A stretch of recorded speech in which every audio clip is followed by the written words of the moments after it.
All right.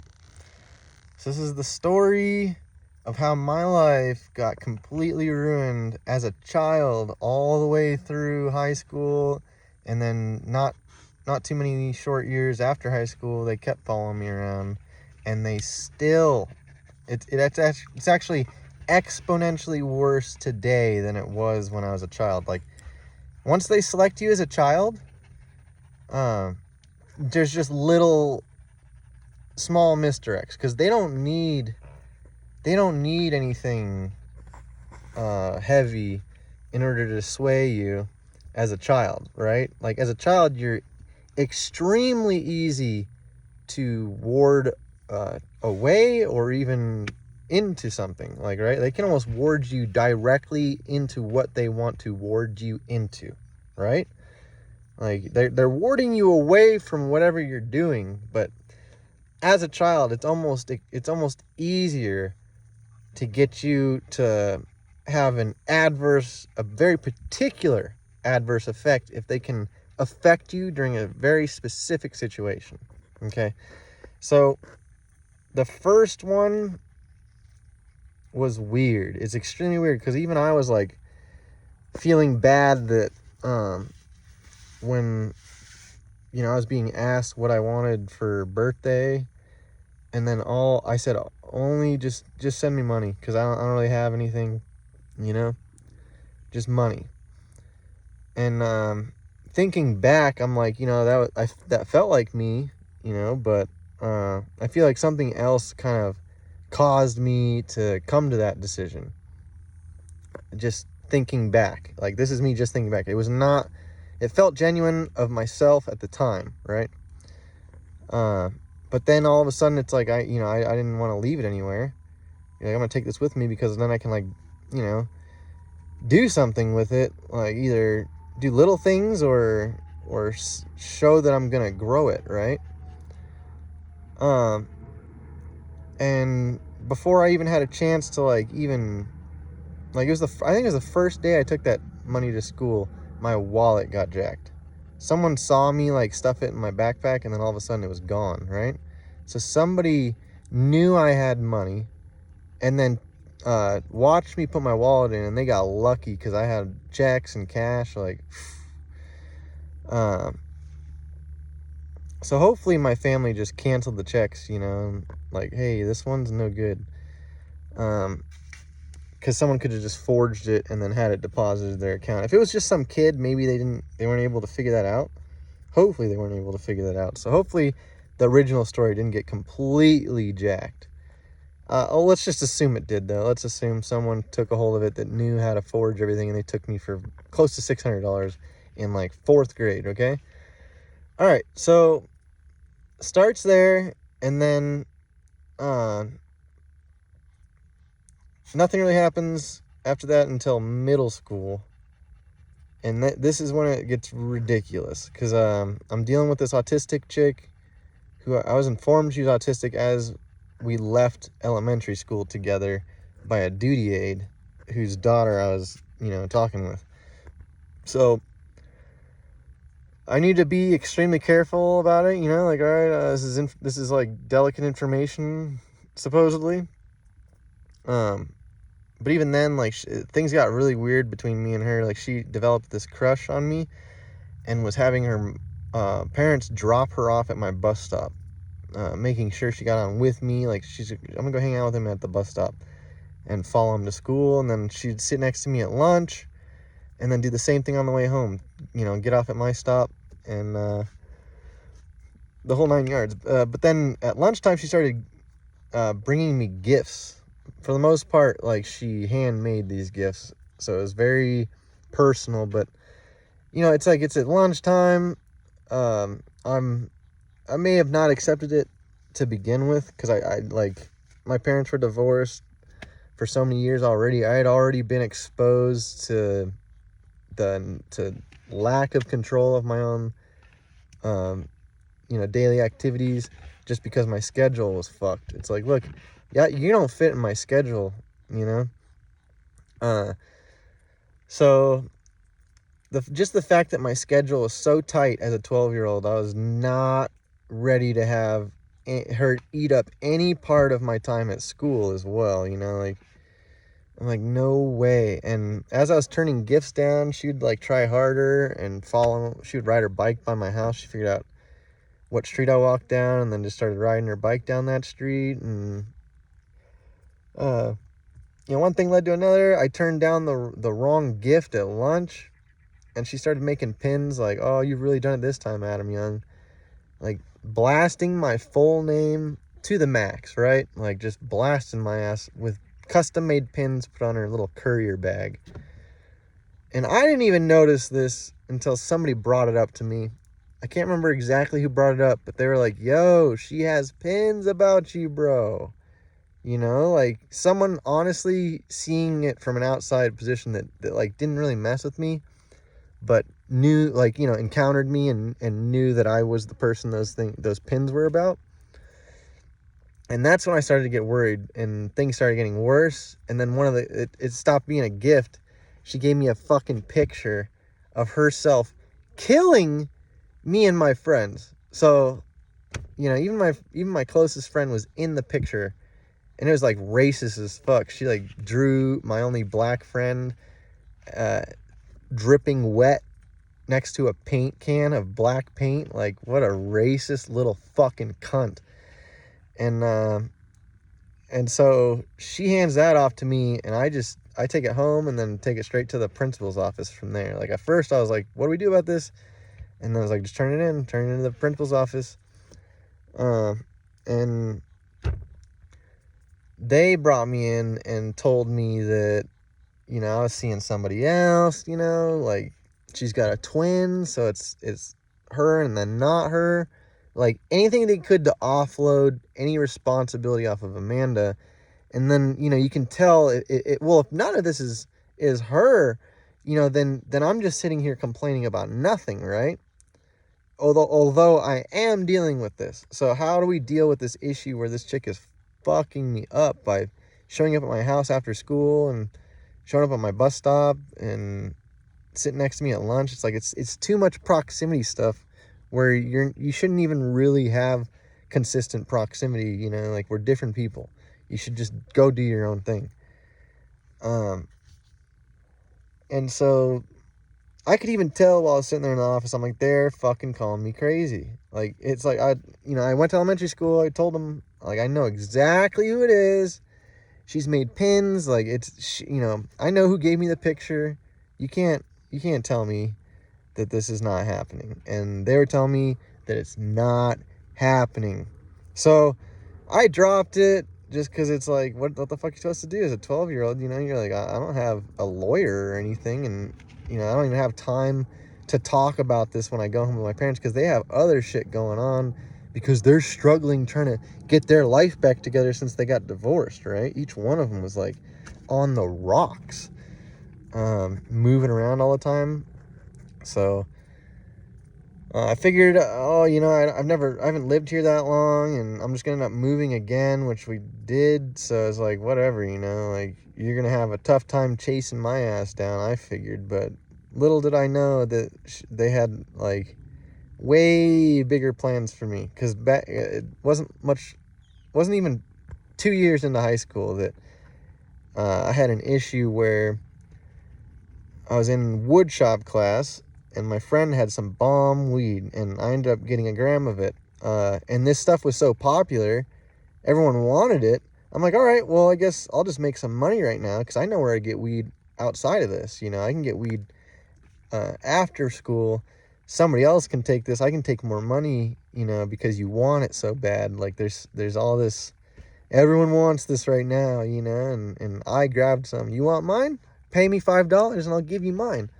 You know, on top of the price that I paid. So I made quick $5, if that. And then I think that's all I did, just to keep it square, because it's either 15 or 20. It's like, well, I'm not gonna do 17. No one does $17 grams. I'm pretty sure it was $5. So I believe I paid 15 and then sold it for 20.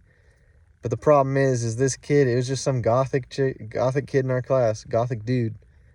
And the next week, not even like the next day, the next week he comes back complaining he had some merch or some Christmas buds that were, you know, way better than whatever I gave him. And he's like, whatever you sold me was crap. You know, I want my money back. And it's like, bro, you smoked it. You don't even have it. You don't even have the sack to bring me back so that we can all disclose that that's not what I sold you. You know, because if you bring it back and it doesn't look like what this kid, you know, in the same classroom brought that day that made everybody excited, you know, then it's, you know, like, you're going to bring in some different weed. If you bring in the weed I sold you, everyone's going to be like, that's the same weed. That's the price you pay. So I don't have to pay him any money back, right? I'm like, yeah, you're never going to get money, bud, because that's not how this works. Like, you're not just going to get me to give you money back for no reason, just because you didn't like it, you know, because you confused something. It's like, are you sure you didn't switch the Christmas bud in my weed? Like, and that's why you're honestly, supposedly having this feeling? Well, for some reason, he's like, I didn't even tell these chicks, but he had to have said something, because all these chicks 1 year younger than us, there's like 10 or 12 of them that all had a problem with me. And this one chick would come in and be like, you need to pay up, and doing all this, like, acting like a gangster as a little tiny white gothic chick, like a tiny white gothic chick trying to act gangster to you. Imagine that. So she would talk like that fucking Cash Me Outside chick. Like, when I see Cash Me Outside, that's like, immediately I'm like, yo, Cash Me Outside and this chick Sky are like the same soul. They're the same person. They both have the same, like, temperament. Both just, like, think they're some, like, super fucking gangster black chick. Like, they just think they're hood and black as night. You know, like, they get to talk all fucking, oh, bibbity bibbity bibbity bibbity, you money back, oh no you didn't, kind of shit. Like, because she fucking did this to me at Jack in the Box. Like, they were slandering me, talking shit in the hallways anytime they saw me. I couldn't pass them without, like, some bullshit getting passed around about me. And then they started following me before school, after school, and so she's followed me to this Jack in the Box right next door to the school after school, and slid in the door behind me, like, with my back turned, and reached around and knocked me in the mouth, and I ended up bleeding. You know, I just walk out and I'm like, you better knock this shit the fuck off. Like, this has to end now, you know. And I'm like, wipe the blood. I'm like, oh, blood. I'm like, you need to get the fuck out of here right now. And she stepped into me and was calling me a bitch, telling me to hit her. And so what did I do? I just straight knocked her clean. You know, it wasn't my hardest by any means, because I knew I was hitting a girl. I just needed to knock some sense into this little fucking cunt rag. And she went straight to the ground, you know, whether she planned to or not. But she played this shit up to everybody she could possibly play it up to. And they stalked me for a while after that. Like, the next time I went to Jack in the Box, there was like 10 or 12 bitches that wanted to fight me. And I was like, I'll take you all on. I took them out to the parking lot. One of them grabbed my backpack, and I was ready to fight them. What is it? So the stalking continued after that. And what is it? It didn't pick up until, let's see.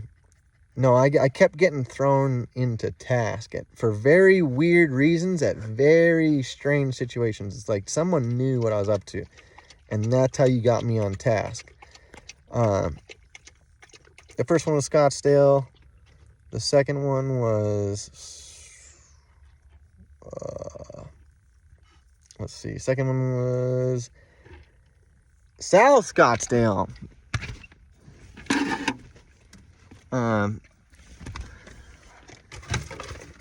And they pulled me over and took all my money and all my weed, ruined my life. And then there was a time when I was, like, living at a friend's house and didn't report anything to my lender, and then all of a sudden my car gets towed from a extremely remote location It was not reported to anybody. The only way they found me was by following me home from task. You know, they're like, all right, well, he does this government stuff. Well, someone just has to wait from the government thing and see where he goes after that. You know, as long as he goes straight home after task, which most people do, you can catch his ass. And they did. So there's all that, and that puts me down and out. Yeah, I don't even remember how I recovered from that. Like, I don't even know what I did for wheels. What did I do right after the Volkswagen? I can't even tell you. So, like, yeah, how did I get to work after that and everything? I think I was painting. Yeah, I was painting houses, and I just started getting picked up, and I got a Nissan D21, a hard body, a little tiny pickup truck, right? And that thing got sabotaged. Let's see. So, what is it? We get deep into painting houses. It feels like things are chill, but then things just, I seem to be like not going anywhere, and so I start getting into wood shop jobs, and because I'm now in the wood shop trying to stick at one location, I noticed there's like all this shitty driving going on around me. Okay, like just the worst driving on my way to and home, on my way to work and home from work. And so there's some road rage situations at this wood shop job.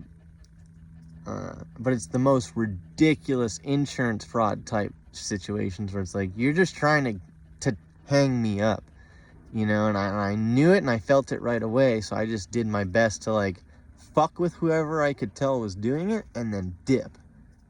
I just knew that's what it was. I'm like, these fuckers, this is what people do. This is what shitty ass people do. Like all those accidents, you wonder what it is. It's just shitty people instigating it.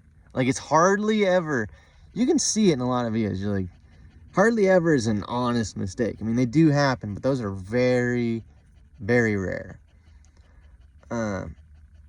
And so what's gnarly is I ended up moving to Tempe, so I was getting a long drive, and I was hanging out with my best friend's older brother, and for whatever reason, he didn't even have a long drive, but he was complaining about stupid shit, just trying to get to and from work. And it's like, oh my gosh, they know that's the easiest way to attack you, because if you can't get to work, they know that you're thinking about getting a different job and like trying to reconfigure your life and your commute plan, right? So they know that they can. That's the easiest way to fuck with you. Just plot people along your driving route to and from work, because that's your bread and butter. If you put somebody in between their bread and butter, your bread and butter, anybody's bread and butter, it's gonna create some issues regardless. Like if there's insurance fraud type situations that keep popping up on you, it's gonna get to you. It got to my friend's older brother, older and wiser, and he cracked hard. I like had a way of dealing with it where I was like, there's no way. I have a dog at home. I'm going to go skate. Like, you aren't fucking with me. Not over some bullshit. Like, it's because there's countries where it's like, oh, no, not countries, but even in Florida, it's not whose fault it was. It's what did you do to avoid the accident. So I need to move to Florida. Like, just based on that law and driving, my ass, Florida, done. Like, if that's the rule, then I'm golden there. I need that rule. Because here, anywhere else that doesn't have a rule based on what did you do to avoid the accident. Because if you're just sitting there like, oh, I was just reaching for my crack pipe and then someone smashed into my rear end. Well, it's like, yeah, but you're reaching for a crack pipe. They might come to that realization in Florida versus, it's like, yeah, but they found a crack pipe in your driver's seat and you're high on crack. In Phoenix, they'll just be like, nope, it's a rear end.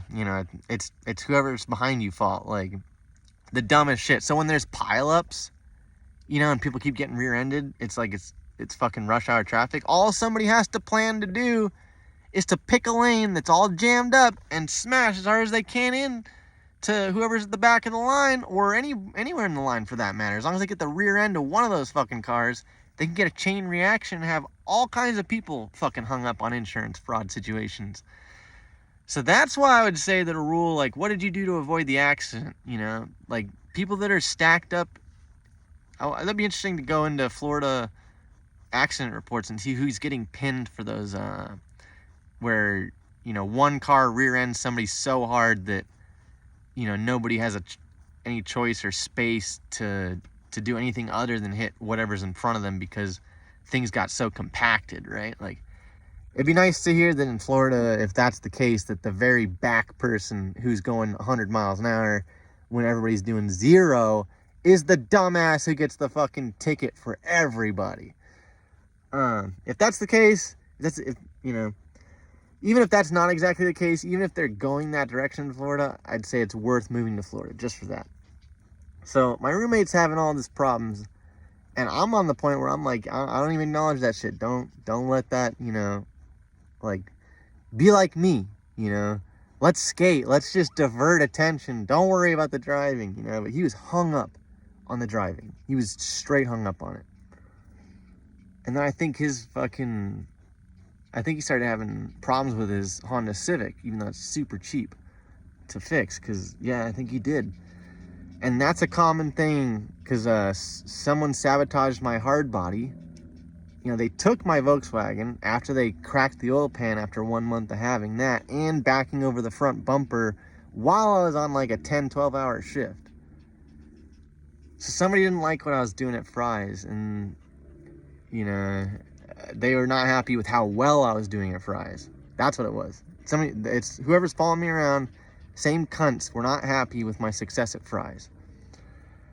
And so they were giving me, like, I had all kinds of problems with my vehicle, my first vehicle, all kinds of problems with my second vehicle. Every vehicle I've had over a dozen vehicles, all of them have had problems within the first month, like catastrophic problems that, oh, you're gonna need to take that thing to a mechanic and give them $3,000, you know, way more money than you paid for this fucking vehicle, and then it's gonna need to sit at a shop for a while, and you're not gonna have a vehicle, and you're just gonna owe all kinds of money right off the bat, you know. And that's been every vehicle I've ever owned, ever, including this current one. If they don't sabotage it, they wreck it with a front end collision and just total the whole thing out. I was parked on the side of the street. They totaled a Ford Fiesta I had within 3 months of me owning it. They need it within less than 6 months. They need to hit you with like mechanical issues or an accident or something. And what is it? So yeah, we're dealing with my roommate. He's losing his mind, and he's like, I can't work. You know, his own older brother fires his ass, and he's all pissed. Where's my severance package and all this? Like, it's like, dude, whatever you did to piss your brother off, like, either your brother is a part of this and like he found out that you're no good or something, and now you're just getting screwed by your own family. And he found a different brother, because there's like 8 brothers in their family. So, you know, even though he fucked up things with one brother, he's got all these other brothers he could rely on. That's what I needed, you know, just a different brother, because my older brother doesn't give a shit about any of this. So if I have a different brother, it'd be easy to just be like, yo, like, this could happen to you too. And so he moves home with his older brother, and I'm stuck fending for myself. I'm like, I can't pay this fucking thing by myself. That's for dang sure. Especially if you don't have a job. Like, if you're not working, you know, I'm not gonna be able to feed myself and you and pay rent and be happy, like, with the fact that I'm in Tempe doing this. Like, so we just split up, and then I was supposedly doing fine by myself at an apartment right down the street, driving for Lyft, right? Like, all right, well, I have to drive for Lyft, but that means I'm making my own money. You know, at that point, like, I'm gonna do things my own way. And so, you know, I did that, and targeting started popping up on me while I was driving for Lyft. So let's see here. And then after that, it gets way worse. Like, once I realized I'm being targeted, you know, I fought back and slashed all 4 tires of this vehicle that parked in my spot on Thanksgiving. in a neighborhood where it's very clear you don't park in other people's spots. But in order to avoid community backlash, which I was already receiving, I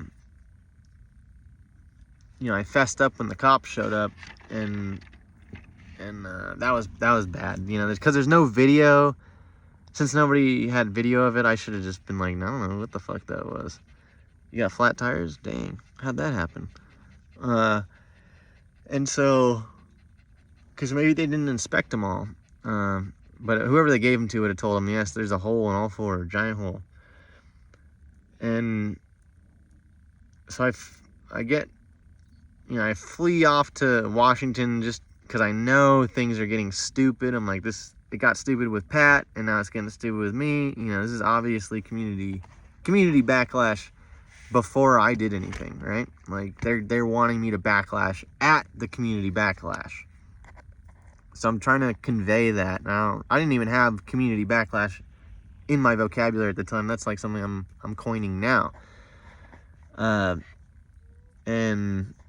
so I go up to Washington. I'm hiding out for the most part. But then as soon as I get work, it's like the targeting catches right up with me. So I kind of get pushed around from a saver's job into a window making job into a woodshop job. Back in the woodshop. And things got really messed up when I found the woodshop. Like, super messed up. They were getting hired at my job. They're like saving specific jobs for me and like making sure that those jobs were fucked up. Like putting wrong stickers on things and making sure that jobs get done incorrectly and pieces are the wrong size and all this shit. Just like, if they mess the notes up, you're gonna mess your pieces up. It's gonna come in and it's not gonna go right. So they're doing that kind of stuff, and then a school bus would show up whatever time I showed up for work, same time, park right next to me, giant wood shop, plenty of parking, all these different areas to park in, and no matter what, I would either have proximity to the school bus or like this red Mustang, or somebody new who didn't park in the area that I had been keeping an eye on. Somebody knew, yeah. If I found a spot where no one was parking, I would go park over there, and then somebody else would park over there if they couldn't get the school bus or the Mustang to divert and park next to me. Based on what time I arrived and all that, like, whatever I did dictated how they would hit me. And if I was good enough, I would get it remote to where some new person would have to park next to me. But if I relaxed and did things that I did before, it would be the school bus or the red Mustang. Yeah, if it was easy stuff, it was the Mustang, or the school bus. And if it was hard stuff that I tried before, or already, it would be the school bus or the Mustang for the most part. But like I said, even someone random, if I found a spot that no one parked in for my shift, all of a sudden it'd be this new place. Oh, wow, it's cool for you to park there? Well, I'm gonna go park over there too. It's like, how come you didn't have that idea to begin with? You're only doing it because you saw me do it, right? So I instantly started pairing people with the school bus. I'm like, you either talk to the school bus or like, you guys do the same thing. Nonetheless, I'm not dealing with that because I have way too much going on at home where people are following me around with ambulances on my dog walks, and like everywhere I go get a drink or food, ambulance. So things got really bad in Washington. And then, so driving up to Washington, I didn't notice anything hardly. I didn't know to look for anything though. So hard to say. But on my way back, I was fully aware. I was like 100% aware I'm a target. They've broken into my place 3 times. I'm definitely a target. So on my way back home from Washington to Arizona, nothing but ambulances and sirens passing by me in the opposite direction for every major city. Like even small cities like what is it, Candlewood or something like that, or like Shasta, Weed, or like literally anytime the I-5 passes through like a town where there's a fire station, they would have the paramedics pull the ambulance out and come hit me as I went through their town. Like, hey, by the way, if you're thinking about, moving to this part of California, we're here to let you know right now, since you're here driving through, that we fucking partake in the program that fucks you every day. And so that went all the way home. And then once I got to my apartment in Tempe, like as soon as I got off the freeway, a fire truck with licensed sirens welcomed me in, right? And then things have just been infinitely worse as a pool service tech, and yeah, just infinitely worse. So it all starts with the first time they called me crazy in middle school when I needed their help to get rid of this stalker. Oh, you're seeing a twin. Oh, you're seeing some other chick. Nah, I know exactly who she is. I've known who she is for like over 5 years now. You know, I know she's the one giving me gifts. She's the one that has the pins on her backpack. She's the one that shows up at my house after school. She's the one that gets dropped off at the bus stop in the morning and in the afternoon. Gets picked up in the afternoon from my bus stop. Like gets off with me and then gets picked up from my bus stop to go to her house when there's another stop, like from another bus for her house. Yeah, she had to take a different bus. There's like a different bus that did the other side of the neighborhood. Stupid. So she was just taking mine just because. Yeah, and I could tell I was being called crazy, and I've just remembered that. I remembered I needed help and I didn't get it. And that's basically the stigma I'm living with, is that even when I know I need help, I know I have to fix it myself. And that's something that nobody knows. Everyone gets help and like does other things, and no one goes head first like me. So that's the whole story. I'm tired of repeating it.